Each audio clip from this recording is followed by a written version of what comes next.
Bismillahirrahmanirrahim. Rabbi israh li sadri wa yassir li amri wahlul 'uqdatam min lisani yafqahu qawli. Amma ba'du. Assalamualaikum warahmatullahi wabarakatuh.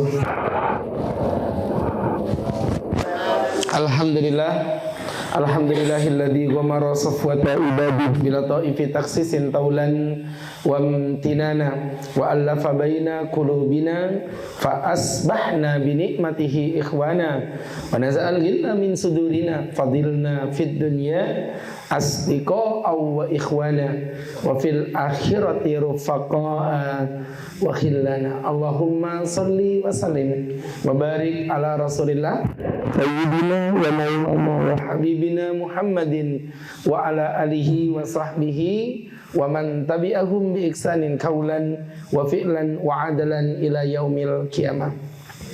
Hadratul muhtaramin, wabil khusus kepada sahibul bait Dr. Bayu beserta keluarga, wabil khusus pula kepada sesepuh kita Kang Catur beserta keluarga, sahabat-sahabatku para pecinta Allah yang mencintai Allah dan yang sibuk mengunyah jagung yang dirahmati Allah Subhanahu wa ta'ala. Gak apa-apa, lanjutin aja Pak ya.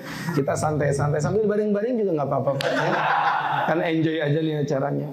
Pertama-tama tentunya kita berdoa kepada Ustadz kita, Ustadz Fatih Karim beserta dengan seluruh sahabat-sahabat yang mungkin sakit. Semoga Allah sembuhkan penyakit-penyakitnya. Yang punya hajat, mudah-mudahan Allah tuntaskan hajat-hajatnya. Dan semua yang hadir di tempat ini insya Allah sebagaimana Allah kumpulkan kita di tengah padang sawah ini, kelak kita akan berkumpul di padang mahsyar bersama Rasulullah SAW. Kemudian yang kedua, teman-teman yang berbahagia, kajian kali ini adalah kajian spesial ya, dimana kajian ini kita akan sharing, berbicara santai ya tentang pola kehidupan dan pertanyaan sebagaimana disampaikan Kang Fahmi tadi bebas. Kenapa teman-teman? Karena konsep dasarnya kita ingin sharing. Nah, cuman saya ingin memberikan gambaran bahwa di dalam fikih syariat itu, atau fikih Islam itu, ada 3 poin yang perlu kita pelajari. Namanya ilmu berbasis asa. Apa asa itu Pak Ustadz? Yang pertama adalah akidah. Akidah ini tentang keyakinan. Ya, sedangkan S yang kedua adalah syariah. Tentang tata cara hidup, bagaimana kita berbicara tentang tata cara kehidupan melaksanakan ibadah sholat, ibadah puasa dan yang sebagainya. Termasuk bagaimana kita berbisnis dan lain sebagainya. Kemudian yang ketiga nanti ada namanya akhlak. Akhlak ini adalah interaksi sosial antara satu dengan lainnya. Ini 3 poin ini Bapak Ibu. Juz'un la yatajazza. Kata orang Arab, satu bagian yang tidak akan pernah terpecahkan.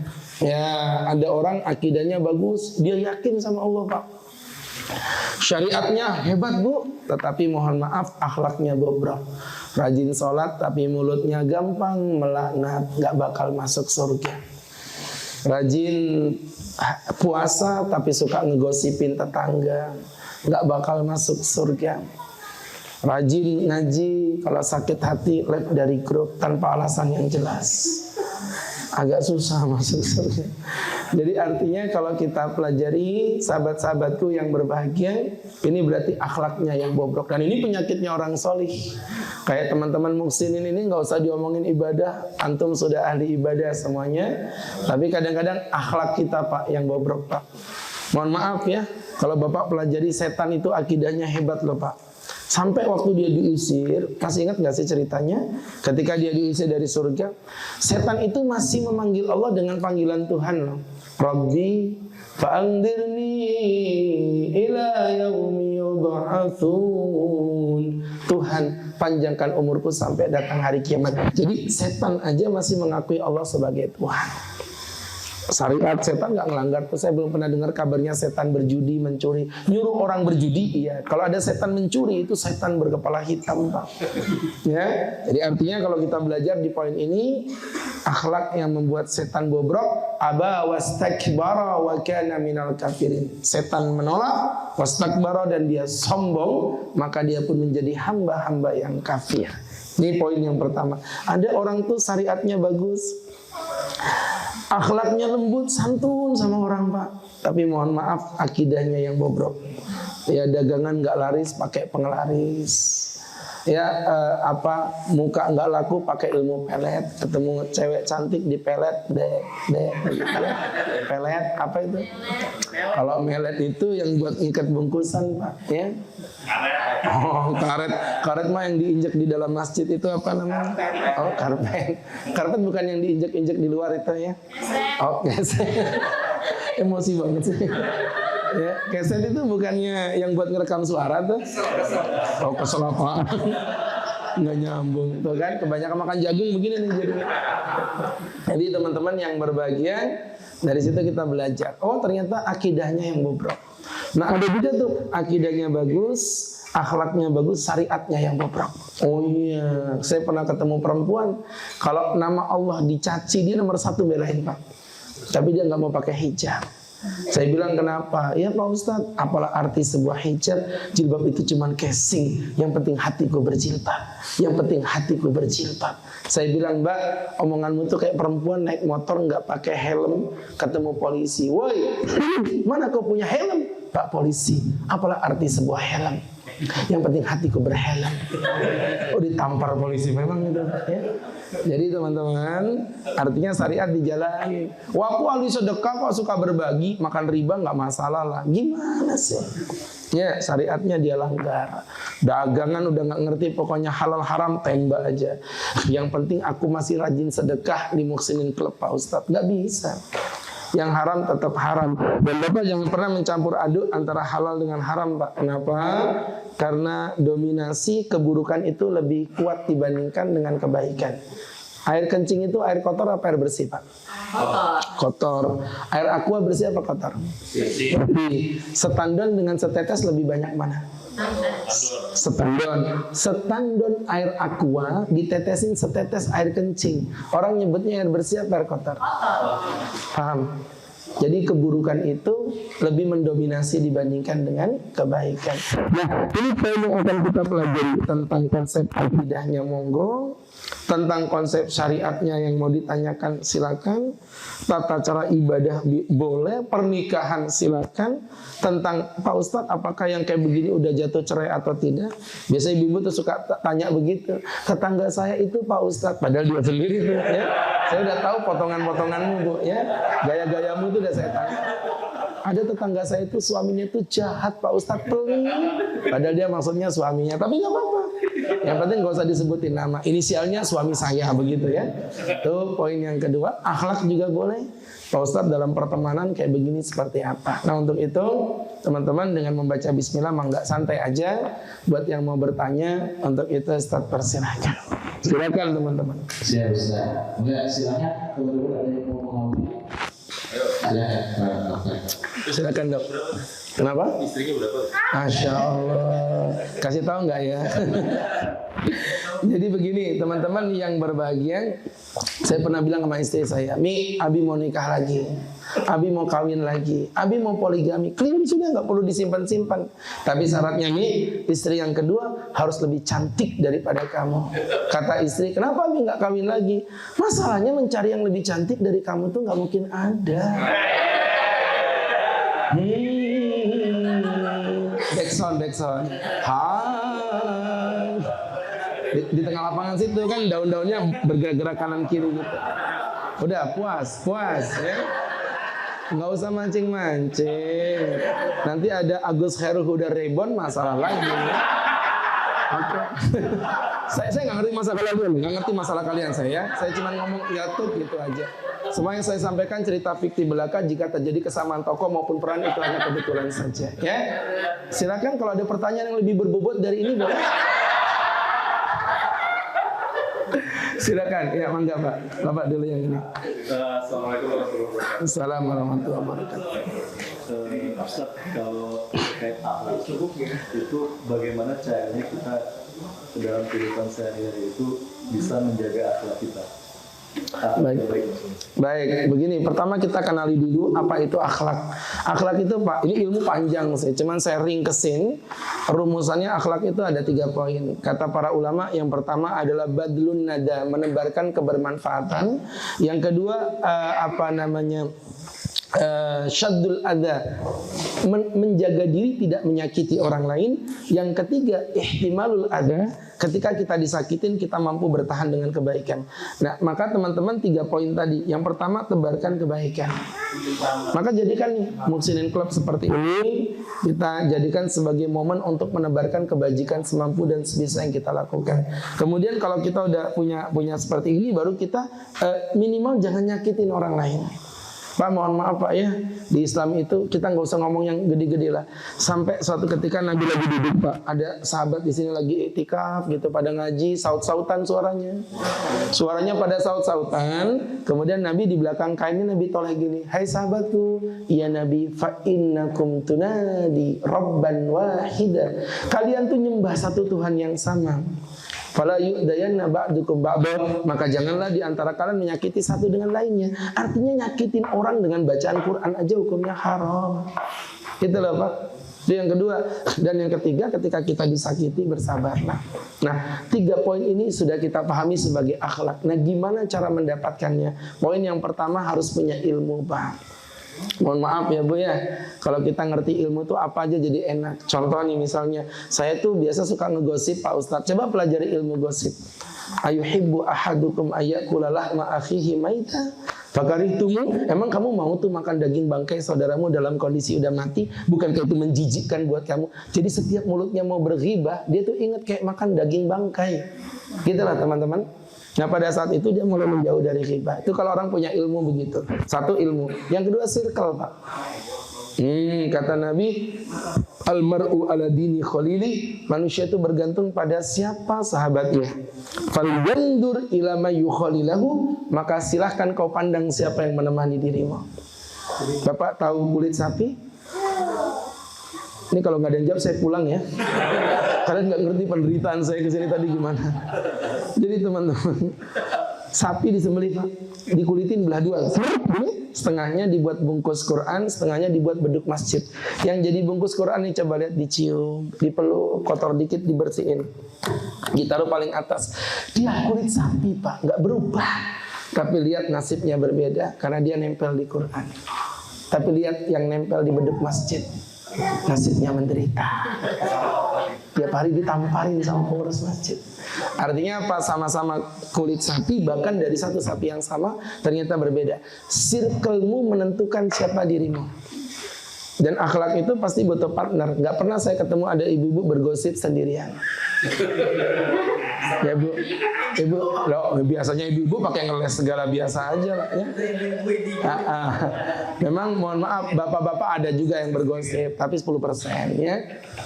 Ibu-ibu tuh masya Allah kalau udah bergosip, ya Allah Mbak, sini loh aku kasih tahu kamu tahu nggak sih kabar terbaru? Ternyata Mbak, fokus ke bibir saya, ternyata Mbak. Ya.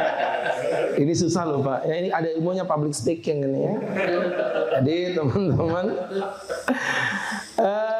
kesimpulannya pada saat gitu teman-teman ya, kalau kita punya circle yang baik pasti ada yang menasihati kita. Itu poin yang kedua. Kemudian yang ketiga Pak, ini yang jarang kita lakukan. Gimana akhlak kita bisa terkontrol? Ternyata doa.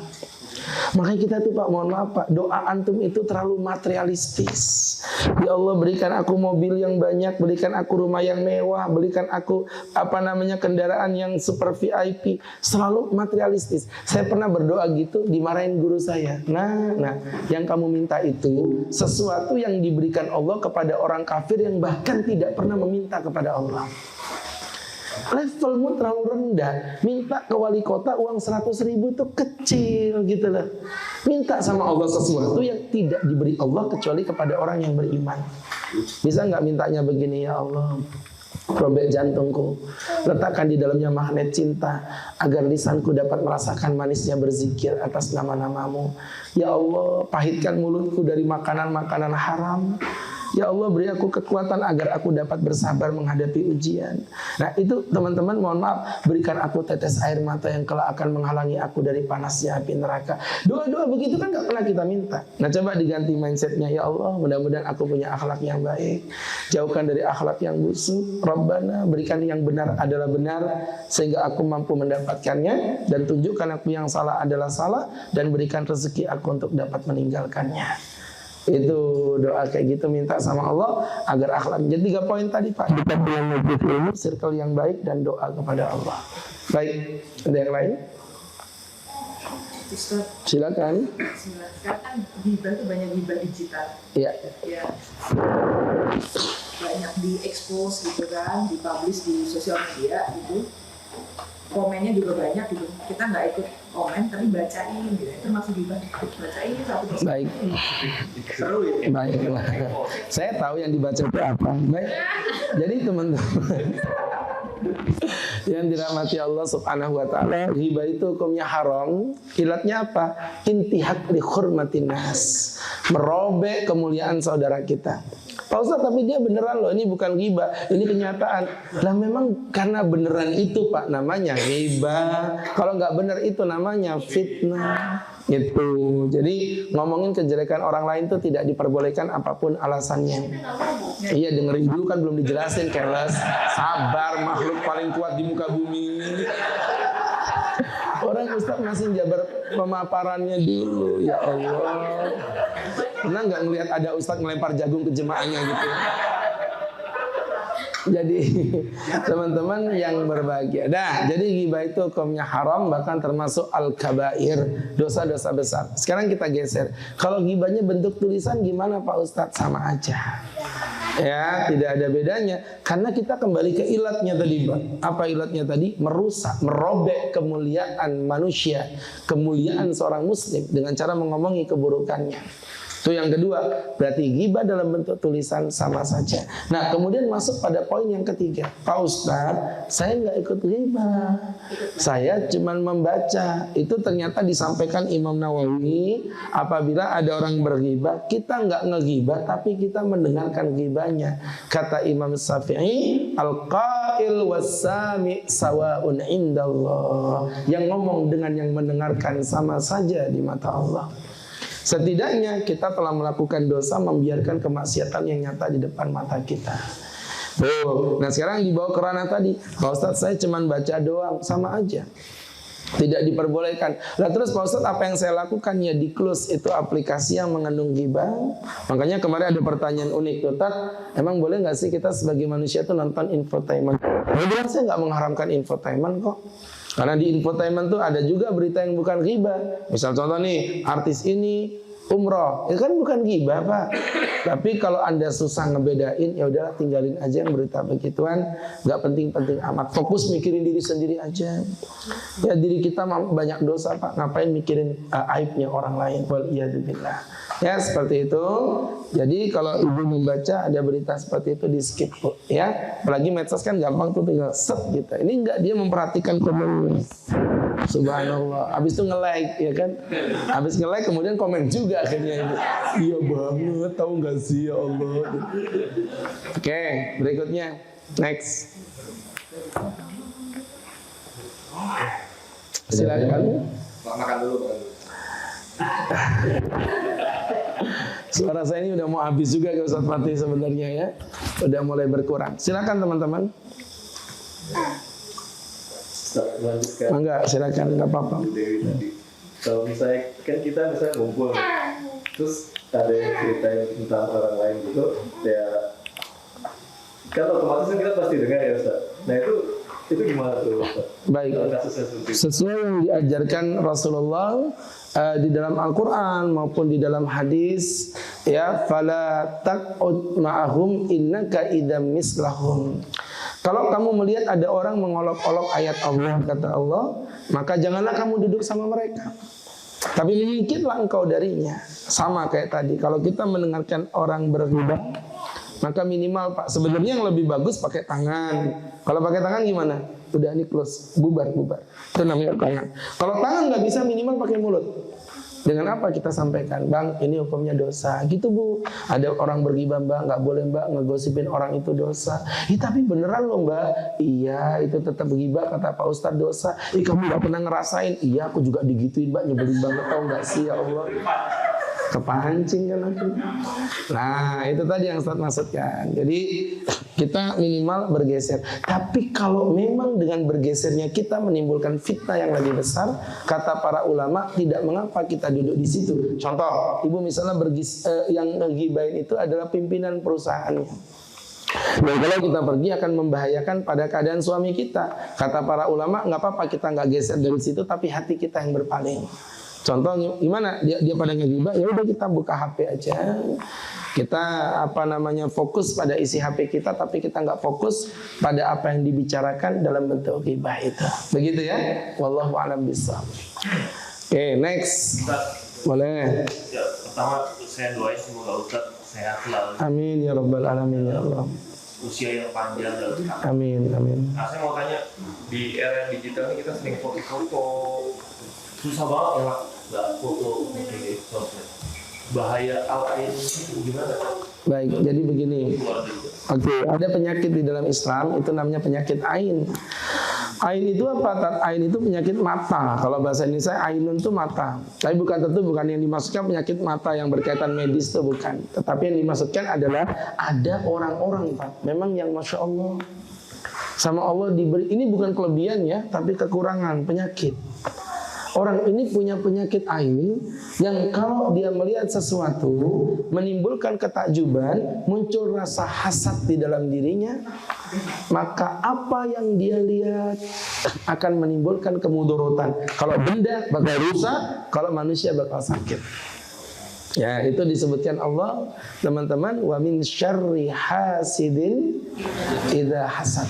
Dan dari keburukan orang yang berhasud ketika dia hasud. Artinya apa? Teman-teman yang berbahagia itu penyakit ain. Kalau manusia bakal sakit Pak. Nah, maka polanya gimana? Kita nggak ngelarang foto kok. Boleh berfoto mah, boleh diperbolehkan. Selama foto itu diposting dengan niat mengabarkan, bukan menunjukkan. Beda, postingannya beda Pak. Ya, postingannya berbeda. Kalau kita postingan cuma menunjukkan keadaan ini lagi kumpul-kumpul Muhsinin Club kemudian dipoto bareng, itu cuma mengabarkan sesuatu. Tapi kalau menunjukkan, jadi misalnya contoh punya HP baru ditunjukkan di tempat medsos atau punya anak ganteng, anak cantik. Saya ketempatan punya sepupu saya ini memang ganteng banget Pak, serius. Istrinya cantik, selebgram di Surabaya. Karena bapaknya ganteng, ibunya cantik, anaknya udah kayak bule. Subhanallah teman-teman, diposting. Kenapa? Ada endorse, ini ada produk bayi nih, gimana mau nggak gitu? Diambil sama dia. Akhirnya si bayi sering difoto. Dan beberapa waktu yang lalu tuh sakit, dibawa ke dokter tuh penyakitnya nggak pernah konsisten, berubah-berubah. Akhirnya saya bilang, udah Mbak, gini aja deh. Kamu kalau mau sembuh anakmu, udah nggak usah diposting lagi anakmu. Kemudian anak tersebut kita bacakan doa, kita ruqyahkan, dan alhamdulillah anak itu sembuh dengan sendirinya. Sepertinya ada netizen mungkin melihat dengan perasaan hasud dalam dirinya dan menyebabkan penyakit ain. Jadi memang penyakit ain itu nyata dan itu hadisnya sahih dari Rasulullah Sallallahu Alaihi Wasallam. Tapi tidak semua Pak ya, tidak semua orang memiliki penyakit ain. Adalah orang-orang tertentu dan kalau ada memang harus diruqyah, dibersihkan dalam dirinya. Begitu. Ada yang lain? Ya, silakan. Menyambung dari kata tadi. Ini kan kita di era sekarang ini sering misalnya kalau lagi makan itu posting foto makanan kita gitu kan. Terus kan itu ada potensi orang-orang yang mungkin nggak mampu untuk makan di situ, melihat itu, terus dia di dalam hatinya wah enak banget orang ini bisa makan di sini, sehingga dia merasa kayak kesel gitu atau sejenisnya gitu. Itu gimana ya Ustaz? Kita apakah boleh memposting foto kita lagi makan di suatu tempat atau gimana Ustaz? Baik, jadi begini teman-teman ya. Kalau Anda bertanya boleh nggak saya posting foto makanan Pak Ustadz? Kalau Anda posting foto makanan secara fikih hukumnya halal karena tidak ada larangan. Tapi tidak semua perkara halal itu boleh diposting. Ini berkaitan dengan adab dan etika Pak. Oh ya, mohon maaf teman-teman yang berbahagia. Contoh misalnya ya, contoh ibu punya emas, kan halal dong ibu punya emas. Tapi kalau ibu sering posting emas-emasan begitu, sedangkan yang lihat, maka di Islam itu ada larangan ini Pak. Minum pakai gelas emas, makan pakai piring emas, itu di Islam hukumnya haram, walaupun perempuan Bu, ya. Kalau laki-laki dalam hal perhiasan beda, tapi kalau dalam hal wadah hukumnya ina itu sama haram. Piring emas mau laki mau perempuan hukumnya haram. Tapi kalau perhiasan beda Bu ya. Kalau laki-laki haram pakai emas, ibu-ibu boleh pakai emas. Bapak-bapak yang cari duit, ibu-ibu yang menikmati emas. Puas. Ya, Masya Allah. Enak ya jadi perempuan. Laki-laki nggak boleh pakai sutra Pak. Dan medis membuktikan, tanya Pak Dokter kalau nggak percaya, laki-laki yang sering pakai sutra itu akan susah memiliki keturunan. Terus bisa dibuktikan secara medis. Sutra yang di Indomaret ya, sutra. Jadi teman-teman yang dirahmati Allah, pakai disebutin Pak. Jadi teman-teman itu nggak bakal bisa punya keturunan, susah itu ya, pakai sutra.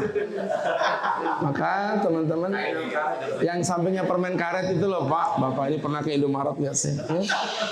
Jadi teman-teman yang dimuliakan Allah, artinya dari situ ada sensitivitas hati yang harus dijaga. Begitu Islam maunya. Maka kayak tadi Bapak tanya posting makanan, ya boleh lah. Saya nggak bisa ngelarang, secara fikih nggak ada aturannya kok. Tetapi ada sensitivitas hati yang harus dijaga. Sehingga kalau menurut Ustadz jangan terlalu lebay. Mungkin makanan-makanan tertentu lah yang unik begitu ya. Contoh misalnya Ustadz melihat ada sesuatu yang unik. Oh ini kok makanan kayaknya di Balikpapan nggak ada. Ustadz posting. Ada enggak yang pernah makan begini? Nah, itu kan berarti tujuannya berbeda. Ini enggak, dia posting makan apa aja di posting. Udah kayak akuarium, semuanya kebongkar. Ya, jadi manusia harus punya hak privasi. Jangan dikit-dikit diposting, sehingga tadi menimbulkan perasaan sakit hati yang Bapak sebut tadi dari orang-orang yang tidak bisa memakannya. Ya, begitu teman-teman. Ada yang lain? Silakan. Gimana kan kalau kita pengen menasihati orang yang misalnya biar tidak menyakiti hatinya, apalagi misalnya orang itu sensitif atau misalnya agak keras hati gitu, gimana sih cara menasihati yang baik? Baik, terima kasih. Yang pertama, pastikan materinya adalah materi yang disepakati ulama dulu. Contoh menasihati, kamu jangan sombong. Semua ulama sepakat sombong itu dilarang. Kamu jangan jangan makan riba. Ulama sepakat itu ngebahas tentang riba hukumnya haram. Tapi kalau mohon maaf nih ya Bu ya, dalam masalah yang sifatnya khilafiyah, ini materi yang seperti ini jangan diangkat. Contoh, perempuan ada berjilbab, ada bercadar, harus saling menghargai. Karena itu ulama berbeda pendapat. Pendapat yang mengatakan perempuan wajib bercadar itu adalah pendapat Imam Syafi'i dan juga pendapat Imam Ahmad bin Hambal. Sedangkan yang tidak bercadar itu pendapatnya Imam Abu Hanifah dan juga pendapat Imam Malik radhiyallahu taala anhum. Jadi ini pendapat ulama. Maka yang perempuan berjilbab nggak bisa mengingkari yang bercadar, dan yang bercadar nggak bisa mengingkari yang berjilbab. Ya, ini poinnya. Contoh lagi misalnya, mohon maaf, bacaan bismillah dalam sholat. Ini kok kamu baca, wah kamu ini nggak boleh, materi yang begitu nggak boleh didebatkan atau didakwakan kepada seseorang. Kalau untuk diskusi boleh Pak, tapi mendakwakan tidak. Karena itu memang khilaf. Masalah bismillah, ulama terbagi menjadi dua.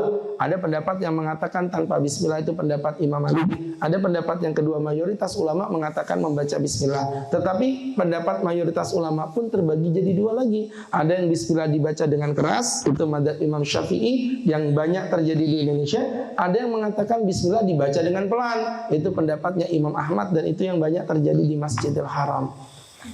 Dan mengatakan bismillah dibaca pelan pun punya dalil. Hadis Anas sahih Bukhari Muslim, laqad shalaitu khalfan nabi, aku salat di belakang Nabi wa Abi Bakrin dan Abu Bakar dan Umar dan Utsman, fakanu yastaftihuna shalah, membuka salat dengan alhamdulillahirabbil alamin. Jadi bismillahnya enggak kedengaran. Imam Syafi'i juga punya dalil, yaitu pendapat hadis Nuaim bin Al-Mujmar, yang mana menceritakan hadis ini sahih. Aku sholat di belakang Abu Hurairah, kata Nuaim ini budaknya ya, dan Abu Hurairah membaca bismillah dengan keras. Selesai sholat, assalamualaikum, assalamualaikum, kata Abu Hurairah, aku adalah orang yang paling mirip sholatnya dengan Rasulullah. Kata Imam Syafi'i, berarti kalau gitu bismillah dibaca dengan keras. Tapi Imam tadi ada hadisnya Anas tadi, gimana Imam Syafi'i jawab? Kata Imam Syafi'i, hadis itu kalau bertabrakan jangan dibuang satu, diambil satu, tapi komparasi. Maka menggunakan konsep takwil namanya. Jadi hadis tadi ditakwil bahwa Nabi membaca alhamdulillahirabbil alamin, bukan lafaz alhamdulillah, tapi surah yang bernama surah Alhamdulillahirabbil alamin. Al-Fatihah itu punya 14 nama Pak. Ada Al-Fatihah, ada Al-Wafiyah, ada Asy-Syafiyah, ada Ummul Kitab, ada Sab'ul Matsani, macam-macam, dan salah satu namanya ada surah Alhamdulillahirabbil alamin. Jadi ini ada khilaf yang seperti ini. Maka Anda nggak bisa ngegas kalau ngedakwain orang. Diskusi boleh, ngegas nggak boleh. Ini ulama beda pendapat. Imam Abu Hanifah, Imam Malik, Imam Syafi'i, Imam Ahmad. Ini punya konsep dasar. Plus itu cuma selevel Imam Samudra aja sombongnya luar biasa. Ya, ya kan? Makannya jagung lagi, kasihan banget. Ya.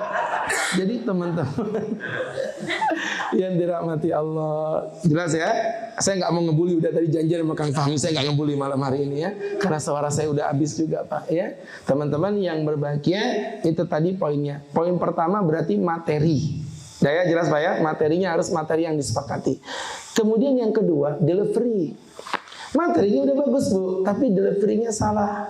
Banyak perkara baik yang tidak tersampaikan dengan baik, bukan karena yang baik tidak baik, tapi karena kebaikan itu disampaikan dengan cara yang kurang baik. Ulangi lagi, saya kasih jagung kalau bisa. Ayo. Banyak perkara baik yang tidak tersampaikan dengan baik, bukan karena yang baik itu tidak baik, tapi karena yang baik itu tidak disampaikan dengan cara yang baik. Maka teman-teman yang berbahagia, contoh, nasihatin orang yang lebih tua dari kita di depan umum, salah lah. Ibu nasihatin suami di depan anak-anak, Pak, sholat Pak, kamu nggak sholat nanti kamu udah bau tanah. Itu bukan dakwah, itu namanya nyari masalah. Bu, coba ibu kalau bangunin suami, ngajakin sholat, suami udah baring di ranjang. 3 tempat Bu ya, kalau nasihatin suami itu yang bagus. 1 di meja makan, 2 di atas ranjang, dan yang ketiga selesai sholat. Nah itu posisi laki-laki paling down itu. Jadi ketika suami udah baring di ranjang, kepalanya nempel, itu ada 1001 masalah yang sudah dia lepas. Disitulah ibu masuk, ibu pakai baju warna pink yang tipis, kulitnya hitam, kontrasnya luar biasa. Ya kan, rambutnya dipincir 3 ke atas. Ibu peluk boneka Hello Kitty. Ibu bawa remote, ketika masuk langsung kipas dipasang, tek, kena rambutnya langsung berterbangan. Sambil bawa teh hangat gini Bu, ya. Abi, apa deh? Aku tuh tadi tuh galau ikut pengajian sama Ustadz Agus Serul Huda. Kata beliau tuh obatnya galau. Apaan? Sholat berjamaah. Udah sholat di masjid sana. Kan besok ada di masjid. Enggak Bi, aku nggak mau diimamin sama Pak Imam. Bacanya jelek. Kalau kamu kan imam dalam hidup dan matiku. Gitu loh ya.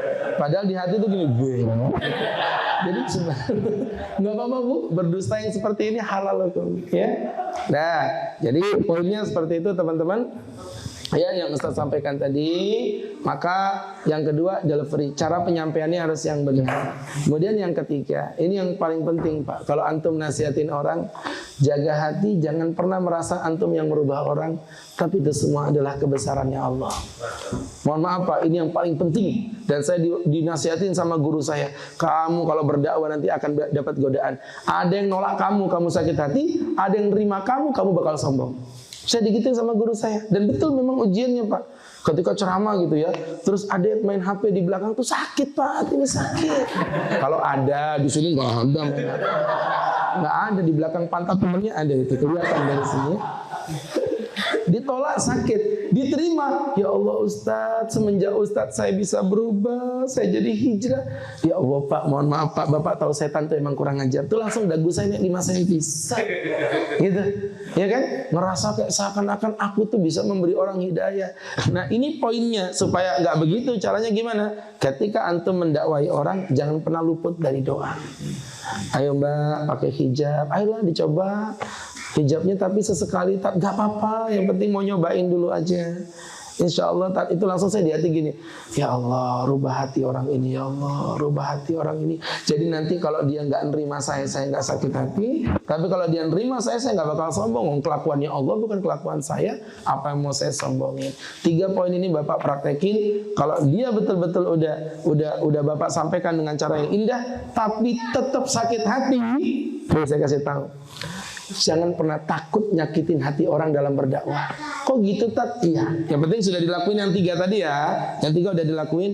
Kenapa? Bukankah seorang dokter untuk mengangkat penyakit dari perut pasiennya juga harus menyayat perutnya. Artinya kadang-kadang kita harus menasihati orang dengan cara yang menyakitkan. Enggak ada masalah kalau memang tujuan hati kita tulus karena Allah dan kita tidak memiliki niat apapun di dalamnya. Begitu, salam Golden West. Ada yang lain? Silakan. Mulai lagi. Ya, Bapak kayaknya duduk di sini bagus deh. Kita kayak talk show gitu. Enggak. Bagus, keren. Silakan. Oke, enggak apa-apa Pak. Barakallah. Silakan. Ustaz, terkait ini Ustaz, bisa kita baca itu kan, misalnya bersedekah itu kalau memberi tapi tidak usah tahu. Iya. Nah, kalau misalnya kita apa namanya misalnya contohnya di muslim, nah itu kalau misalnya kita minta apa itu harus dikasih tahu kalau gimana. Baik, jadi itu yang Bapak baca itu sebuah hadis Sahih Bukhari Muslim riwayat Imam Abi Hurairah, sab'atun yudhilluhumullah yauma la dhilla illa dhilluh. Ada 7 orang Bu yang akan dilindungi Allah di hari kiamat ketika tidak ada perlindungan kecuali perlindungan Allah. Salah satunya adalah rajulun, seorang manusia. Dia bersedekah dengan tangan kanannya, fa'akhfaha, dia sembunyikan, hatta la ta'malu shimalu, sampai tangan kirinya tidak mengetahui apa yang disedekahkan oleh tangan kanannya. Ini maksudnya shadaqatus sir, keutamaan sedekah sembunyi-sembunyi. Tapi apa kemudian kita tidak boleh sedekah secara terbuka Pak Ustadz? Enggak apa-apa.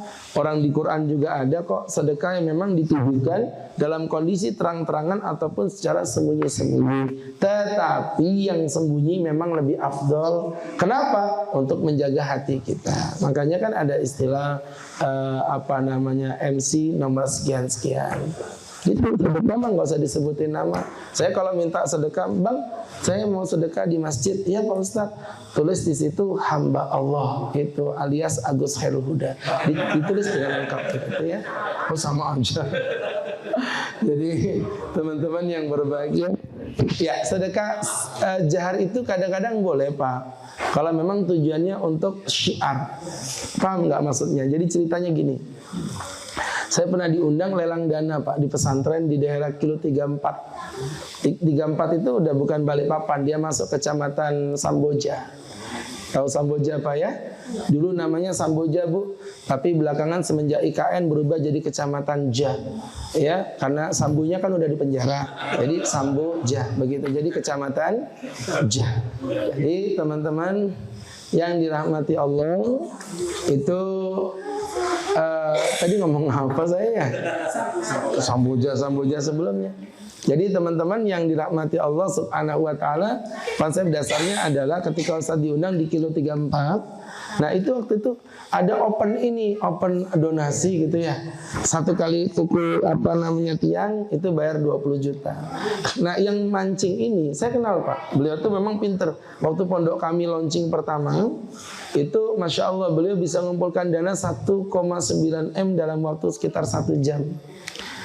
Jadi menggunakan sistem komitmen. Jadi pukul tiang, satu pukul 20 juta. Satu tiang itu 20 juta. Dijual lelang begitulah. Nah waktu di kota memang enak Pak. Orang main pukul 1, 2, 3, 4 begitu. Waktu di desa, Samboja kan pedesaannya, itu nggak ada yang mau pukul di situ. Jadi kayak orang lucu gitu, jadi kayak garing gitu. Nah waktu itu Masya Allah Ustadz mulai berdiri, saya bilang Bismillah, saya 2 tiang Ustadz. Kita ketok 2 tiang, mungkin waktu itu pejabat mulai lihat nih bocah Ustadz kampung aja kok bisa sedekah banyak. Akhirnya maju dia Pak, ketuk 3. Wih Pak Lurah nggak terima, ketuk 5. Pak anggota dewan nggak terima 10. Bahkan terakhir itu ada yang 30. Terkumpul dana sekitar 700 jutaan. Itu udah dana banyak banget Pak untuk orang di kampung Pak. Selesai acara saya panggil panitia. Kenapa Pak Ustadz? Jadi begini. Apa ketawanya kayak menghina gitu Pak. saya belum punya dananya. Tapi saya nanti komitmenkan saya kasih per bulan 5 juta. Ya Allah Ustaz, itu aja udah makasih banget. Ustaz udah motivasi. Nah dalam kondisi begini, kalau Ustaz tadi nggak maju Pak, itu penggalangan dananya bakal gagal. Ya itu pasti bakal gagal. Nah itu memancing orang. Makanya saya bilang sedekah sir itu tidak wajib. Yang jahar juga boleh kok. Asalkan hati kita betul-betul mampu menjaga keikhlasan. Walaupun yang sir memang jauh lebih mudah untuk menjaga keikhlasan. Begitu teman-teman. Ya cukup sedekah aja yang sembunyi-sembunyi. Istri harus terang-terangan. Baik silakan ada yang lain. Boleh. Soal riba ya. Boleh. Kan kalau di kehidupan finansial modern ini kan banyak aplikasi-aplikasi itu yang nyerempet-nyerempet juga gitu. Nah itu kadang kita tidak mau tapi kayak dikasih gitu ya. Nah tapi kan mau nggak mau kita harus pakai aplikasi itu. Atau mungkin ya Bisa disebutin nggak nyerempet riba itu maksudnya gimana misalnya? kita mungkin banyak dapat cashback apa gitu dalam bentuk poin gitu. Nah, Baik. Jadi misalkan oh ya udah deh nggak apa-apa tapi nanti kita pakai di bursa gitu. Jadi gini Bu, gini kita ambil dasarnya dulu nanti baru kita bahas Ibu ya. Jadi berkaitan dengan masalah riba itu al halalu bayyin, yang halal udah jelas, wal haramu bayyin, dan yang haram juga udah jelas. Wa ma bainahuma syubhat, di antara keduanya ada syubhat. Wa man ittaqa, kata Nabi, barang siapa yang bertakwa maka hendaklah dia menjauhi yang syubhat. Ini poin dasarnya, yang halal jelas, yang haram jelas. Di tengah-tengahnya ada area abu-abu. Maka orang yang bertakwa, kata Nabi, akan meninggalkan area abu-abu itu. Nah setelah kita udah punya konsep dasarnya, baru ke konsep yang Ibu sampaikan. Jadi kalau memang dia riba ya haram, mau banyak mau dikit sama aja Pak. Makana katsiru haram, faqalilu haram. Yang banyaknya haram, sedikitnya juga haram. Saya tuh pernah menikahkan orang, tuh yang cowok pakai cincin emas, tukar cincin gitu loh Pak. Terus saya bilang mohon maaf ya Pak, nggak boleh. Karena laki-laki nggak boleh pakai cincin emas. Tapi dikit doang Pak Ustadz, cuma dipasang ngek, dilepas ngok begitu. Bu mohon maaf, ini kalau khamr 1 botol gini saya minum mabuk nih. Tapi kalau Ustadz minumnya gini Pak, mabuk nggak kira-kira? Enggak mabuk. Ya kan? Kayaknya pengalaman Bapak ya. Jadi teman-teman yang dirahmati Allah, salah lagi. Jadi teman-teman, kalau diminum gini nggak bakal mabuk dia. Pertanyaannya hukumnya halal apa haram Pak? Haram. Itu kalau memang udah haram ya haram. Sama kayak tadi pakai cincin emas dipasang gini, dipoto cekrek-cekrek dilepas lagi tetap dosa. Riba juga begitu. Kalau memang dia riba ya hukumnya haram. Ya, tetapi kalau memang dia halal ya hukumnya halal. Nah, berkaitan yang di tengah-tengah tadi yang Ibu tanyakan, area syubhat, makanya kenapa saya tanya? Ya, saya tanya tadi supaya kita clear dan kita jelas yang kita bahas ini masuk di mana? Apakah yang haram harus kita tinggalkan atau yang halal kita kerjakan atau yang syubhat? Di sini memang Allah memperbolehkan tapi menjauhinya itu lebih baik. Jangan nanti Ibu beralasan tapi dikit doang kok Pak Ustadz, cuman buat beli pulsa. Sama aja Pak, kalau memang haram mau dibuat beli pulsa, mau dibuat beli apapun ya tetap hukumnya adalah haram, tidak diperbolehkan. Itu poin mendasarnya seperti itu yang harus kita pahami. Maka kalau menurut Ustadz menjauhi yang seperti itu jauh lebih baik. Memang godaannya begitu sih, fasilitas lumayan Pak Ustadz kalau nggak dipakai sayang. Tapi kalau kita udah punya konsep tauhid yang kuat nih, ya mohon maaf teman-teman, jangan yang dikit yang banyak pun pasti bakal kita tolak. Kalau itu tidak membuat Allah ridho. Baik teman-teman, ada yang lain? Silakan Pak. Di bisnis itu kan kita pakai perbankan. Ya. Nah, kadang-kadang tetap dapat bunga, meskipun kalau cuma sebulan dapat bunga. Intinya ada bunganya. Nah, kalau pakai buat bayar pajak kendaraan gimana? Jadi gini Pak, ya teman-teman, berkaitan dengan perbankan itu untuk yang sifatnya konvensional itu bukan Agus Khairul Huda ya, tapi memang fatwa MUI sudah mengharamkan. Ini poin harus kita pahami.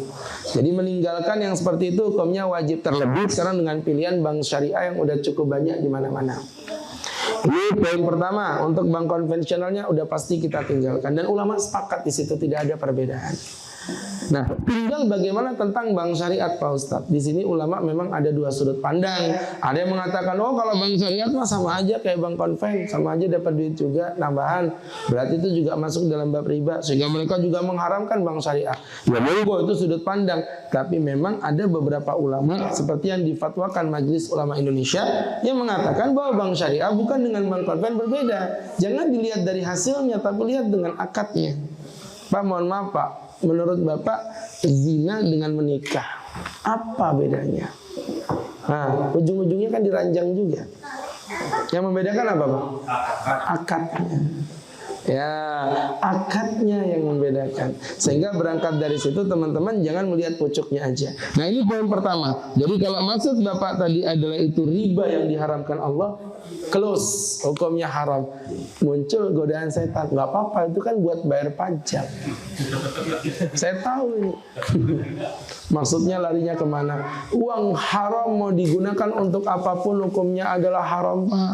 Jangankan dibuat bayar pajak, Bapak buat bangun masjid pun hukumnya haram. Nggak boleh. Ya, ada orang beribadah pakai uang haram, itu sama kayak nyuci mobil pakai air got. Yang ada mobilnya bukan tambah bersih, tambah kotor Pak.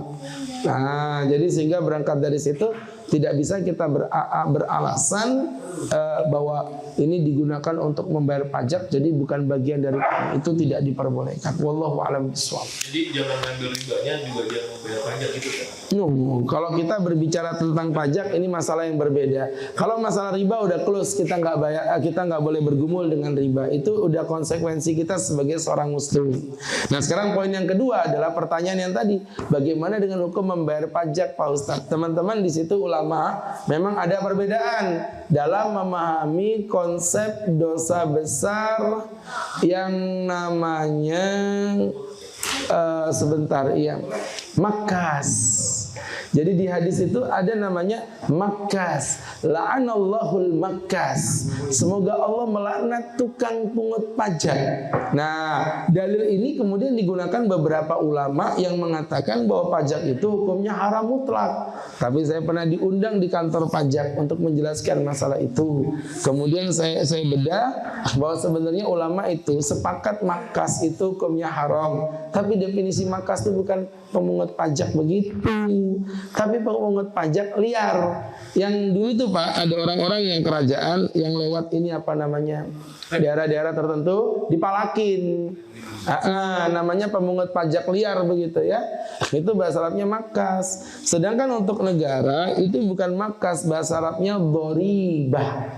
Doribah atau yang disebut dengan pajak. Nah, maka beberapa ulama kontemporer mengatakan beda. Untuk pajak ini hukumnya adalah diperbolehkan negara memutuskan hal tersebut. Dan sekarang kayaknya di dunia nggak ada deh yang tanpa pajak. Arab Saudi Pak Ustadz tuh nggak ada pajaknya dulu Pak. Sekarang pun sudah ada pajaknya. Semenjak Pangeran MBS itu menguasai Arab Saudi, diterapkan konsep pajak.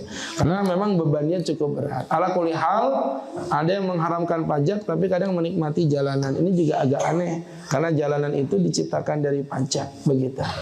Jalanan yang kecil meliuk-liuk di depan kita itu, yang terputar-putar Ustaz tadi di depan situ.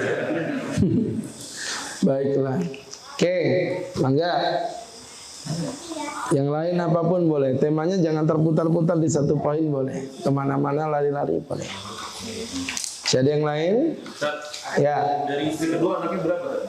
Masya Allah, masih nggak terima dia. Oke, jadi teman-teman yang berbahagia yang dirahmati Allah Subhanahu wa taala, alhamdulillah anak Ustadz 4 ya dari yang pertama. Begitu. Dan yang kedua Pak Ustadz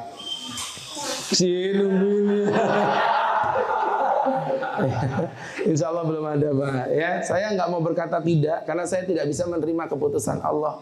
Tidak bisa menolak keputusan Allah. Kalau Allah berkata kun fayakun. Begitu. Baiklah. Ini kayaknya mau nawarin deh Pak Dokter dari tadi ya. Bawaannya mau nawarin di Bandung 1 begitu. Baik. Ya. Memang tadi terkait riba tadi ya. Kalau dibuang atau dialokasikan misalkan untuk bangun WC atau apa ya, sesuatu yang kotor gitu. Jadi masih ada bermanfaat misalkan untuk membangun kamar mandi massal gitu. Baik. Nah, itu katanya masih Iya, apa namanya masih diperbolehkan. Itu cocok kalau digunakan untuk perkara yang syubhat, Bu. Syubhat itu yang masih diragukan kehalalan dan keharaman. Contoh, beberapa ulama kayak Ustadz kami itu, guru kami di Gresik, Jawa Timur, namanya Kiai Mas Bin Fakih. Itu kalau dapat sumbangan dari negara, itu beliau mengatakan ini bentuknya syubhat. Itu digunakanlah untuk WC, untuk toilet, bla bla bla. Tapi kalau perkara yang udah nyata-nyata haram, ya, perkara yang udah nyata-nyata haram itu tidak bisa digunakan seperti itu. Jadi gini teman-teman ya, jangan nanti berdalih itu kan buat untuk bermanfaat. Sekarang kalau saya analogikakan begini gimana? Saya mau mencuri tapi hasil curiannya nanti saya buat untuk membangun masjid misalnya gitu. Kan sama aja tuh, ya. Perkara yang udah nyata-nyata haram, maka yang seperti itu tidak diperbolehkan dan tidak diperkenankan, ya. Sehingga berangkat dari situ, kalau saya pribadi sih kayak tadi itu cocok kalau untuk perkara yang syubhat, yang artinya memang masih area 50-50 lah begitu. Wallahu a'lam bishawab. Oke, silakan. Ada yang lain? Silakan. Ustaz, di pertanyaan Ustaz, untuk setan itu kan musuhnya nyata bagi kita. Ya. Kemudian jeratan setan itu yang paling tinggi itu menjerumuskan manusia agar melakukan hal yang syirik. Kemudian terus bahwa melakukan bid'ah, melakukan dosa besar, kemudian dosa kecil dan lain sebagainya. Nah kemudian di suatu hadis dijelaskan bahwasanya iblis itu memiliki singgasana, Ustaz. Kemudian menerima laporan dari pasukannya. Nah kemudian ketika pasukannya melaporkan, ya, telah menjerumuskan manusia berbuat dosa, satu berbuat dosa dan yang lain itu dianggap biasa. Tapi ketika ada pasukan setan yang melaporkan bahwa dia telah berhasil menceraikan dua orang yang sedang berumah tangga, itu diapresiasi besar, bahkan didekatkan ya sampai didekatkan yang singgasana di sini.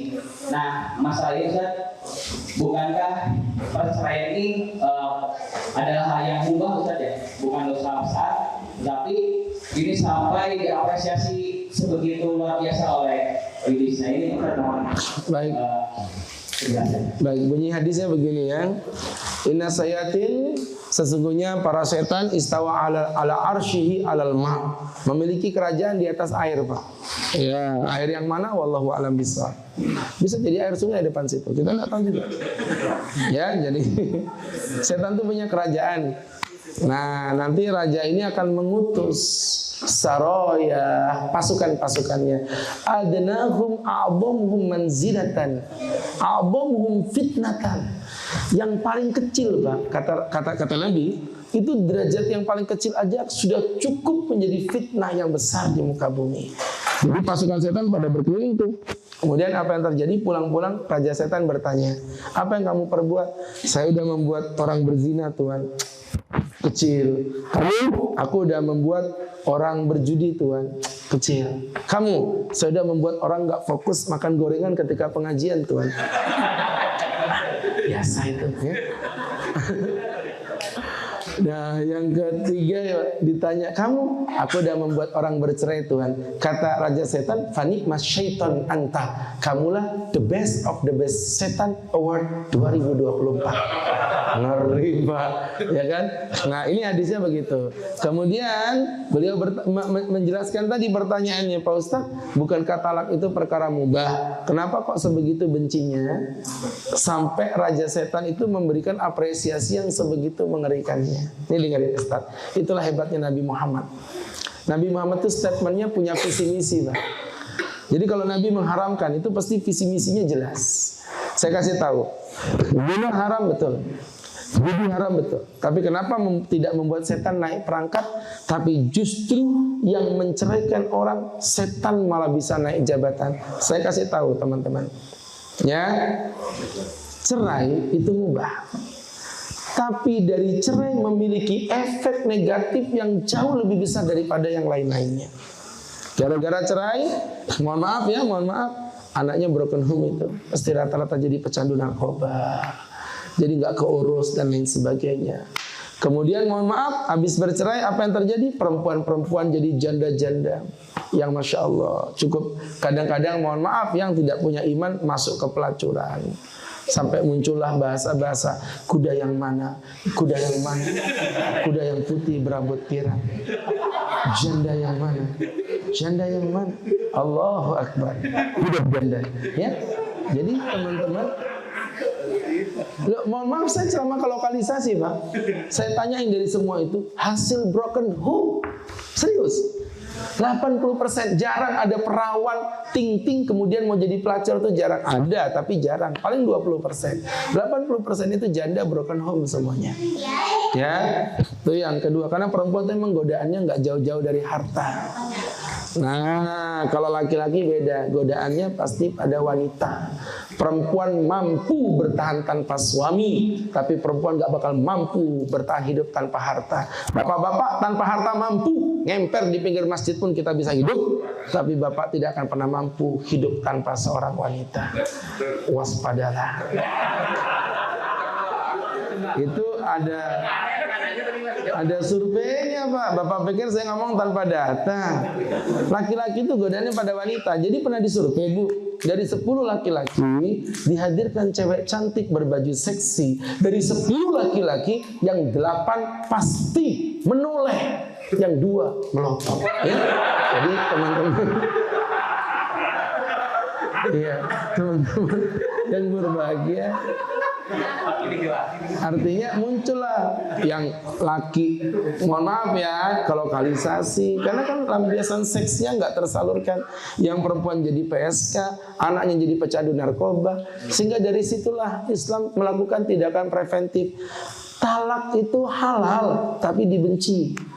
Abghadul halali ilallahi at-talak. Ya, seburuk-buruknya perkara halal itu adalah talak. Makanya talak itu hukumnya fluktuatif Pak.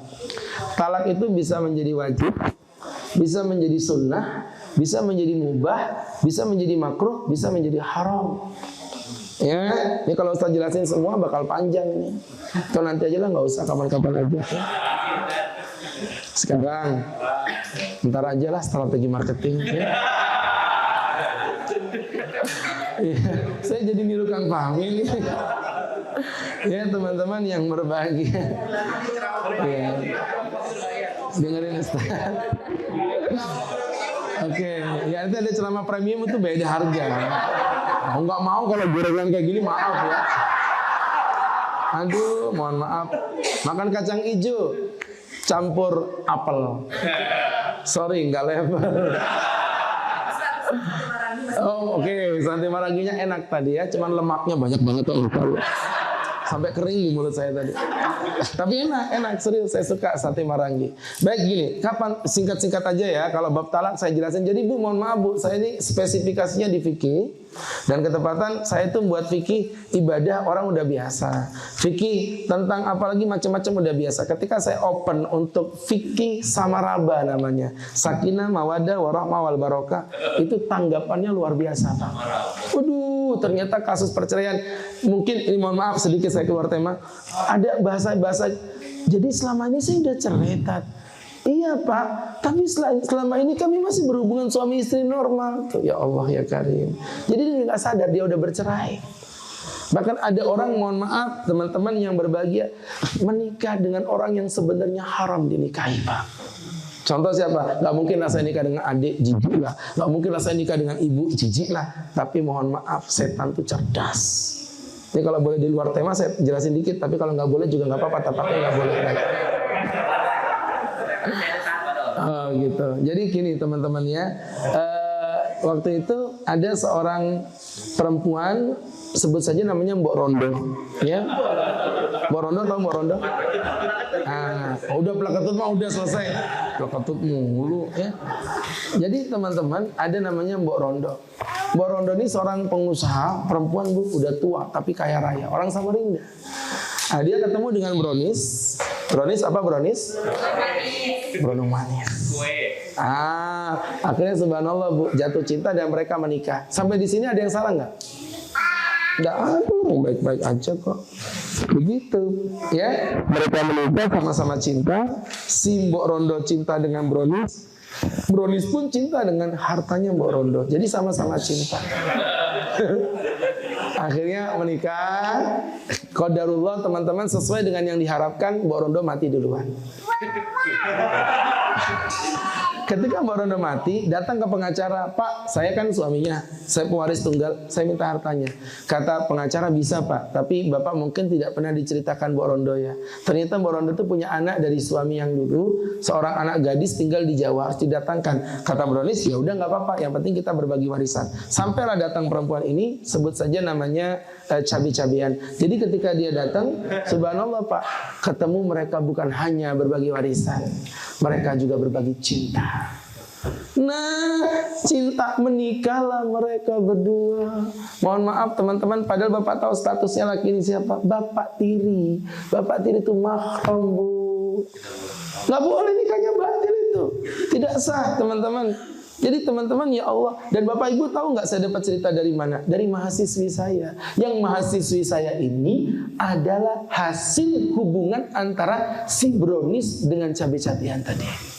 Jadi Bronis itu bapak kandungnya merangkap kakek tirinya. Ini pernikahan batil. Ya Allah, ini ceritanya sekarang. Dulu Bronis, sekarang udah beda lagi, brosuk. Brondong sukses, busuk sembarang. Brondong sukses. Astagfirullah. Ibu omongannya jahat banget sih. Brosuk, brondong sukses, brondong busuk. Jadi teman-teman, ya Allah, ya Karim. Ya, coba bayangin loh. Dan pernikahan ini berpuluh-puluh tahun hadirin. Dan baru ketemu kami, jadi di masa umurnya udah 70, istrinya udah berapa puluh gitu, kita pisahkan. Berat sih, berat. Tapi mau gimana lagi, hukum Allah.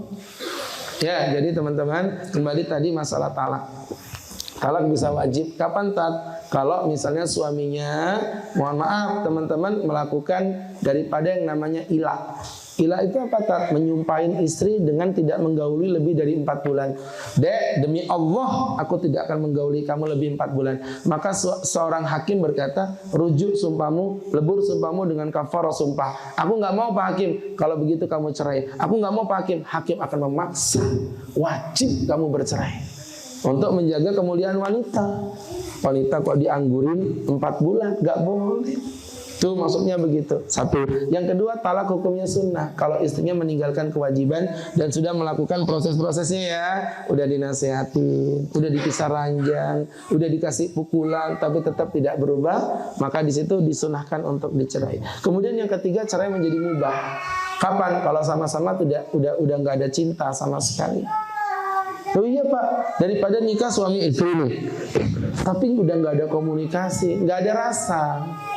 Makanya saya sering bilang gitu ya, kalau kaca itu retak, sambung kembali, beri lem solasi, walaupun wajahmu nampak buruk di kaca itu.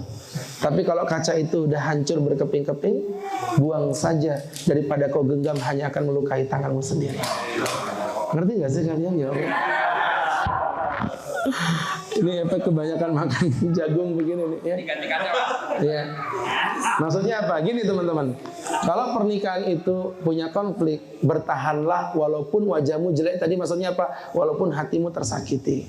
Oh iya, istri saya protektif Pak Ustadz. Suami saya itu pencemburuan Pak Ustadz. Suami saya itu orangnya pelit Pak Ustadz. Sabar. Sabar, semua berproses. Tapi kalau kaca itu udah hancur berkeping-keping, artinya udah nggak ada rasa lagi. Ya udah, lebih baik kau lepaskan dia daripada kau genggam pernikahan itu dan hanya menimbulkan rasa sakit di dalam dirimu yang membuat kau semakin jauh dari Allah Subhanahu Wa Taala. Itu mubah cerainya. Dan yang ketiga makruh, cerai tanpa sebab. Nah, cerai. Kenapa cerai? Nggak apa-apa Tat, udah nggak nafsu lagi sama dia, udah nggak ada rasa lagi sama dia. Yang begitu tuh hukumnya makruh. Itu tadi yang dimaksudkan Allah, abghadul halali ilallahi at-talaq. Seburuk-buruk perkara yang halal adalah talak. Ya, tapi kalau misalnya mohon maaf teman-teman, ada alasan yang jelas, itu nanti lain masalah. Kemudian tadi yang terakhir, talak menjadi haram, itu adalah talak yang diniatkan Pak dalam akad pernikahan. Aku terima nikahnya Fatimah binti Maimun dengan mas kawin seperangkat alat sholat dibayar tunai. Dalam hati saya 6 bulan ku cerai kau. Itu hukumnya haram. Kenapa? Itu nanti akan menyerupai seperti nikah kontrak atau kawin mut'ah. Ya, kawin kontrak. Walaupun saya pribadi waktu awal-awal nikah karena nggak punya dana Bu, sempat kawin kontrak. Ya, habis kawin kita ngontrak. Ya, karena nggak punya rumah waktu itu. Habis kawin kita ngontrak. Itu kawin kontrak. Kalau ini kawin kontrak hukumnya haram. Katanya sih di dekat-dekat sini ada. Saya nggak mau nyebut namanya. Inisialnya Jabal Puncak. Ya, seperti itu. Saya takut Bapak terinspirasi ke sana Bu. Baik, saya pikir jelas. Jadi efeknya Mas ya ternyata gede banget. Mas udah nikah? Oh, alhamdulillah. Kalau belum nikah tanya cerai ku tendang memang gitu ya. Baik.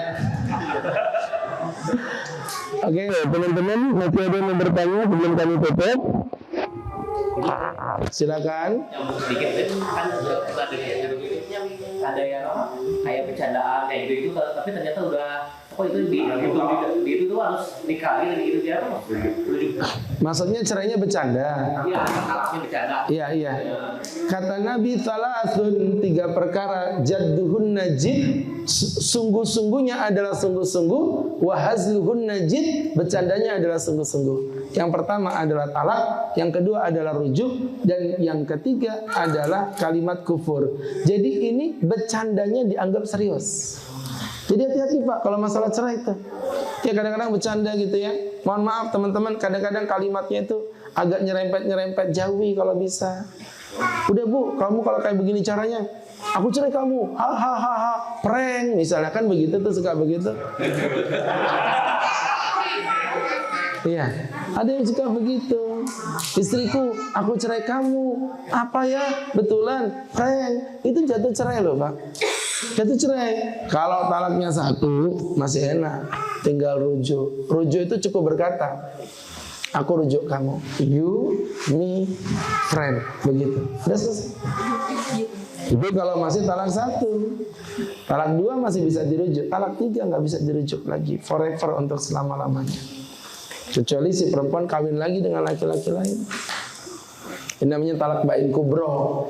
Itu nanti ada penjelasannya dalam kajian premium. Itu berbayar, itu beda. Kenapa saya jadi begini ya? Ini tukang paham nih kayaknya. Baik. Oh iya, ada berlangganan sebulan, harganya lebih mahal kalau sebulan tuh. Kalau yang tahunan lebih murah. Oke, ada yang lain teman-teman? Pak Ustadz, Ya. apa komentarin pemerintahan atau politikus itu masih juga? Baiklah, ini yang saya nggak suka pertanyaan ini ya. Takutnya ada mata-mata di sini. Baik. Jadi gini teman-teman ya, ghibah itu dzikru akhaka bima yakrah, kata para ulama, menyebutkan keburukan saudaramu yang kalau dia mendengar dia akan sakit hati. Perhatiin, pertama yang disebut keburukan bukan kebaikan. Kalau yang disebut kebaikan bukan ghibah. Misalnya ibu-ibu MC Muhsinin Club pada ngomong apaan tuh Ustadz itu ya? Ih, Ustadz itu orang jadi Ustadz kok egois. Coba jadi Ustadz itu ya kalau Ustadz aja. Ini udah pintar pakai ganteng kan nyebelin. Itu omongan ibu itu bukan ghibah. Itu fitnah. Ya. Jadi teman-teman yang dimuliakan Allah. Bapak kalau mau muntahin aja nggak apa-apa ya. Jangan ditahan-tahan gitu Pak. Jadi teman-teman yang berbahagia keburukan. Yang kedua adalah saudaramu. Artinya apa? Kata-kata saudaramu, teman-teman, orang ini, kata para ulama, penafsirannya saudaramu itu, orang ini memang menutupi aib itu. Tapi kalau ada orang memang nyata-nyata menunjukkan aibnya di media sosial, contoh nih, ada pelacur membanggakan kepelacurannya.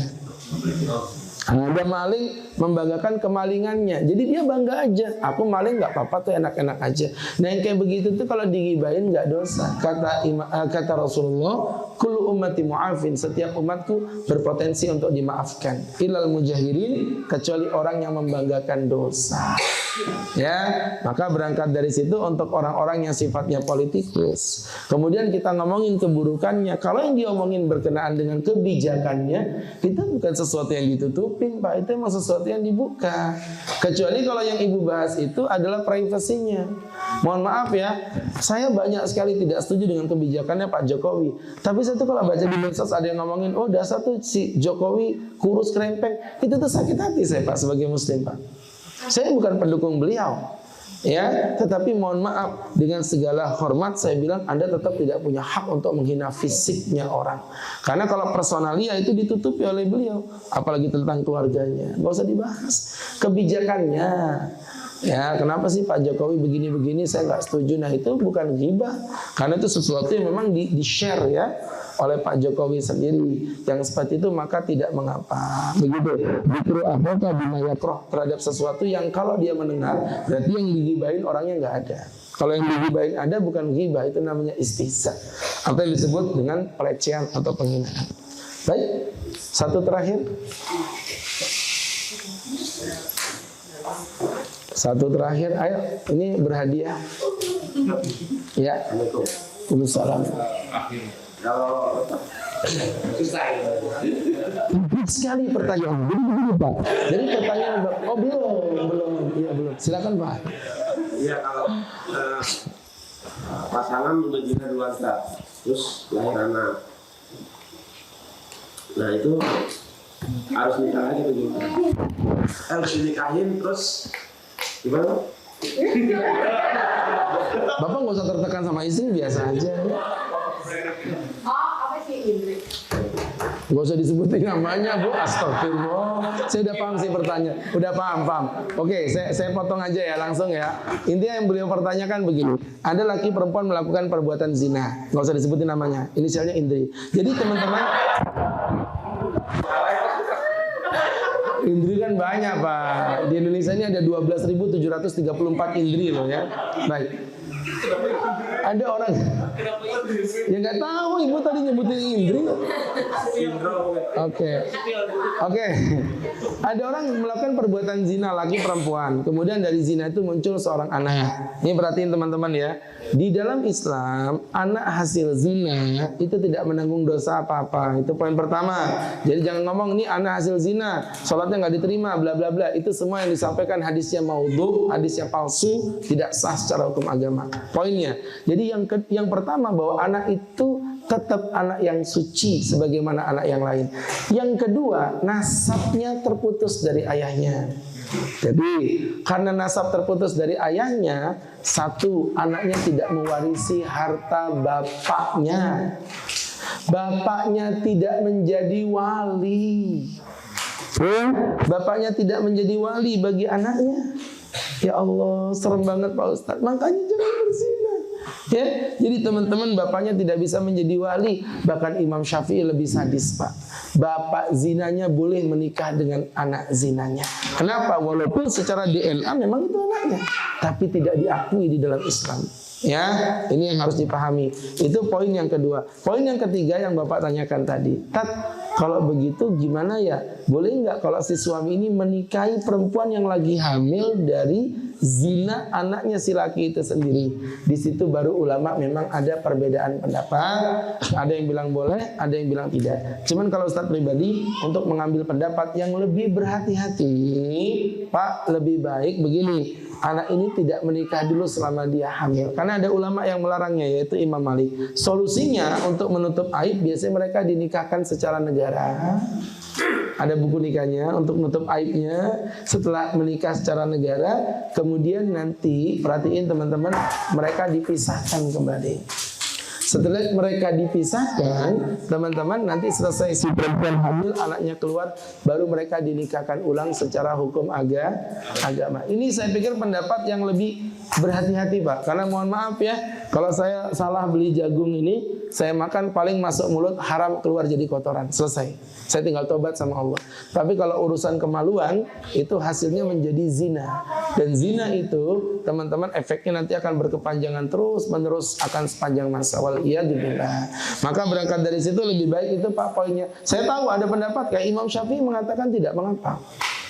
Jadi saya naudzubillah berzina dengan perempuan, hamil, saya menikahi perempuan ini boleh, yang penting itu hamilnya memang murni gara-gara saya. Itu dalam fikih Syafi'i diperbolehkan. Tapi pendapat yang lebih roji kalau saya pribadi adalah ambil yang hati-hati. Nikahkan dulu status untuk pernikahan negara, nanti dinikahkan ulang pada saat nanti anaknya udah lahiran. Tapi anaknya tetap bukan anak bapak tadi. Ya, jadi jangan nanti mentang-mentang menikah, jadi dinikah apa namanya seakan-akan menjadi anaknya si bapak tadi. Enggak, walaupun secara DNA memang itu bapaknya. Begitu teman-teman, kok ribet ya? Ya makanya jangan berzina, waliyadzubillah. Jadi dalam Islam itu kan subhanallah tindakan preventifnya udah jelas. Jangan berzina bersentuhan lawan jenis pun tidak boleh. Berkholwat laki perempuan bercampur-campur tidak boleh. Berdua-duaan tidak boleh. Lupa mohon maaf Bu ya. Jangan teman-teman yang bisnis. Ini loh Agus Al-Hudani Ustadz. Anda pikir nggak ngalamin godaan? Dapat, tapi godaannya lebih manis. Pak Ustadz, kemarin saya ngobrol sama Ustadz Fatih di Balikpapan sebelum beliau berangkat ke bandara. Terakhir itu beliau sempat ngobrol dengan saya. Iya Tat, sekarang kita ini Ustadz-Ustadznya juga dapat fitnah yang luar biasa. Dan memang saya akui itu betul Pak. Ada perempuan Bu, saya closing dengan cerita. Perempuan ini datang ke rumah saya, Pak Ustadz, boleh nggak saya cerita Pak Ustadz? Silakan. Saya ini suami saya ada 3 Pak Ustadz. Mantap. Ya. Entar dulu belum selesai ngomong Pak, jangan istighfar dulu. Suami 3, iya Pak Ustadz. Saya menikah dengan suami pertama, suami saya serangan jantung. Menikah lagi, baru nikah 2 tahun, suami saya kena COVID Pak Ustadz. Menikah lagi Pak Ustadz, baru dapat 1 tahun suami saya kecelakaan. Kalau nanti kami berempat masuk surga, saya hidup sama siapa Pak Ustadz? Coba pertanyaannya, saya bilang Mbak, masih muda nih Bu, masih muda, mungkin umurnya sekitar 30 berapa begitu. Kamu di surga itu kaidahnya walakum fihi matastahu anfusakum. Di surga itu apapun yang kamu kehendaki akan kamu dapati. Kamu lebih cinta sama yang mana? Saya lebih cinta sama yang nomor 2 Pak Ustadz. Udah, nanti kamu di surga hidup sama yang nomor 2. Cuman kalau boleh tahu, kenapa kamu lebih cinta sama yang nomor 2? Iya Pak Ustadz, mukanya mirip dengan Pak Ustadz. Masya Allah. Kuda yang mana? Kuda yang mana? Kuda yang putih berambut pirang. Coba kalau nggak kuat iman, aduh ya Allah, ya Allah ya. Jadi begitu teman-teman, semoga menjadi pembelajaran untuk kita bersama ya dalam sanlat kita ya, sanlat Masya Allah. Apa sanlat Pak? Pesantren? Telat Pak. Anda udah ketuaan ya. Dan saya tuh sering kok Bu ke teman-teman ini di komunitas teman-teman Bandung itu, kadang kita ke Ciwidey, Cibodas, Cisarua, Lembang, itu udah saya kelilingin semua. Kita ngadain kayak begini, tapi lebih serius, gak kayak model begini, ini beda ya. Lebih serius Pak, serius. Ini banyak kan ada panitia, kalau nggak ada panitia dikit juga sebenarnya ya. Jadi kalau di sana itu mereka kayak komunitas gitu, kemudian mereka memang 2 hari 2 malam. Jadi kita sampai nanti ada dibuat program, pokoknya kenyang sama saya lah dia. Pagi itu 2 pertemuan, nanti siang itu istirahat, sore ada, maghrib isya ada, kemudian nanti ada qiyamul lail, malamnya muhasabah, pokoknya benar-benar asik lah. Itu kita adakan rolling, mereka muter tuh dari satu tempat ke tempat lainnya. Dan Masya Allah ya, beberapa teman-teman bos-bos total dulu Balikpapan, ada Pak Pram, itu semuanya hadir, mereka ikut gabung dengan kita juga Masya Allah. Dan itu ternyata efeknya luar biasa ya. Biasanya 2 hari Pak minimal, bukan sehari yang baru malam udah banyak yang pamit gitu, bukan ya. Karena tiketnya jam 11 kan, besok juga bisa ya kan. Oke teman-teman, barakallahu fiik, dalam sanlat ini 2 pertemuan kita ya, alhamdulillah, insyaallah mudah-mudahan bisa diambil manfaat sedikit ilmu yang dibagikan. Saya bukan orang pintar, cuman ketepatan diminta untuk menyampaikan saja sedikit yang disampaikan ini. Mudah-mudahan menjadi pengikat kita kelak hingga ke surganya Allah Subhanahu wa taala. Dan saya juga mohon izin pamit karena langsung berangkat untuk mengejar penerbangan pertama. Karena ketepatan besok pagi memang di Balikpapan sudah ada agenda-agenda berikutnya. Dan juga doakan saya mudah-mudahan diberi Allah kesehatan, panjang umur, panjang usia, Dan insya Allah nanti kita jumpa lagi di kajian-kajian lainnya dalam kajian yang insya Allah ya program-program ke depan. Semoga Muhsinin benar-benar menjadi ladang dakwah kita ya. Dakwah itu bukan hanya seorang ustadz, tapi antum juga bisa berdakwah, menebarkan kebaikan. Ini kami Muhsinin ini bisa kumpul dalam ukhuwah walaupun dari negara atau dari tempat yang berbeda-beda, tapi bisa ngumpul bareng, akur gitu, makan jagung dari awal pengajian sampai sekarang nggak habis-habis ya. Itu masya Allah.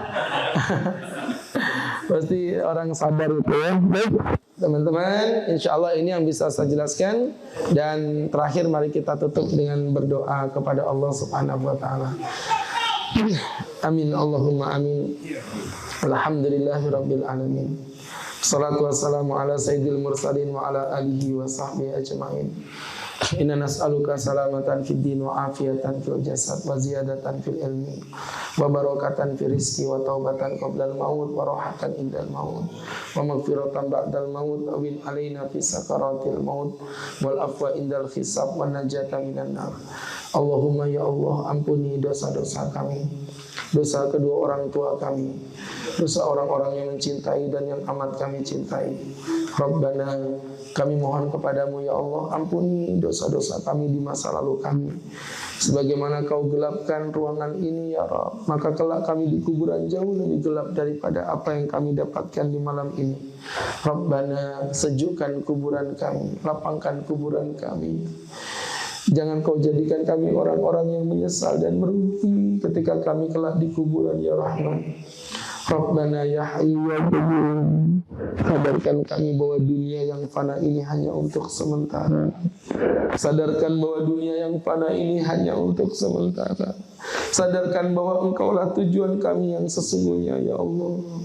Rabbana, kami bergelimpangan dengan harta, tapi kami pula bergelimpangan dengan kemaksiatan. Jangan kau jadikan harta ini sebagai tempat kami semakin jauh dari Engkau, Rabb. Berikan kami harta yang membuat kami semakin dekat dengan diri-Mu. Berikan kami harta yang membuat kami selalu ingat atas kebesaran-Mu. Berikan kami istri-istri salihah yang membuat kami semakin rindu kepadamu. Berikan pula kami anak-anak yang salih, yang membanggakan hati kami, yang kelak akan berteriak di yaumil mahsyar, ya Rabb, ya Rabb, jangan kau masukkan kedua orang tua kami ke dalam api neraka. Rabbana ya Hayyu ya Qayyum, kami mohon ya Allah, matikan kami dalam keadaan husnul khotimah. Matikan kami dalam keadaan husnul khotimah. Matikan kami dalam keadaan husnul khotimah. Matikan kami dalam keadaan mencari ilmu ya Allah. Matikan kami dalam kondisi berpuasa ya Rahman.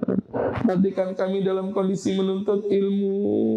Matikan kami dalam kondisi melaksanakan sujud ya Allah. Rabbana ya Hayyu ya Qayyum, tubuh kami dipenuhi dengan kemaksiatan dan dosa, sedangkan Engkau adalah Zat yang Maha Suci. Maka kami malu bermunajat, tapi kepada siapa lagi jika kami tidak bermohon kepadamu ya Allah. Rabbana, maka di malam hari yang penuh berkah ini, jangan kau keluarkan kami dari ruangan ini kecuali Engkau telah berjanji menghapus nama kami dari daftar penghuni neraka ya Allah. Jangan kau gerakkan langkah kaki kami kecuali Engkau telah berjanji memasukkan kami ke dalam surgamu ya Rahman. Ya Allah ya Aziz ya Ghaffar, maafkan kami jika dalam hidup ini kami terlalu sibuk mengejar harta, melalaikan istri, melalaikan anak, melalaikan suami, sehingga kami begitu lalai dengan kenikmatan dunia yang fana ini ya Allah. Padahal ketika kami mati kelak, hanya kain kafan yang membungkus jasad kami, hanya kain kafan yang menutupi tubuh kami. Lantas di mana pakaian-pakaian kesombongan itu ya Rahman? Ketika kami diletakkan di liang lahat yang sempit, tertidur di atas tanah liat yang menjijikkan, ditutupi oleh papan-papan yang hina, tanah mulai dibungkamkan sedikit demi sedikit ya Rabb. Cahaya matahari itu hilang dari mata kami, dan itulah hari terakhir kami memandang matahari-Mu yang sempurna. Ketika orang-orang telah meninggalkan kami, datang kedua malaikat menanyakan kepada kami, "Man Rabbuka, siapa Tuhanmu?" Rabbana, berikan kekuatan mulut kami untuk menjawab pertanyaan munkar dan nakir. Berikan kami kekuatan untuk dapat menjawab pertanyaan munkar dan nakir ya Allah. Ketika cacing-cacing tanah datang menggerogoti jasad kami, Ketika tanah mulai menjepit tubuh kami di dalam kuburan, ya Allah, barulah kami sadar di mana kendaraan yang kami cintai dulu, di mana uang yang kami miliki dulu, bahkan tak mampu memberikan keselamatan kepada kami, ya Allah. Kau berikan kami nikmat, tapi dengan nikmat itu kami malah durhaka kepadamu. Kau berikan kami mata, mata kami justru memandang yang haram. Kau berikan kami mulut, mulut kami justru mengucapkan kata-kata yang hina. Kau berikan kami telinga, tapi telinga kami lebih banyak mendengarkan musik dibandingkan dengan merotal ayat-ayat-Mu. Rabbana, Kau pernah berkata, hambaku meminta kepadaku hingga aku malu tidak mengabulkan permintaannya. Tapi ketika aku mengabulkan semua permintaannya, hambaku tidak malu untuk bermaksiat di hadapanku. Maafkan kami yang zalim ini, ya Allah. Maafkan kami yang zalim ini. Kami ingin kembali kepadamu, Rabb. Kami ingin bertaubat dengan taubatan nasuha. Sebagaimana tenangnya malam hari ini, tenangkan hati kami, ya Allah.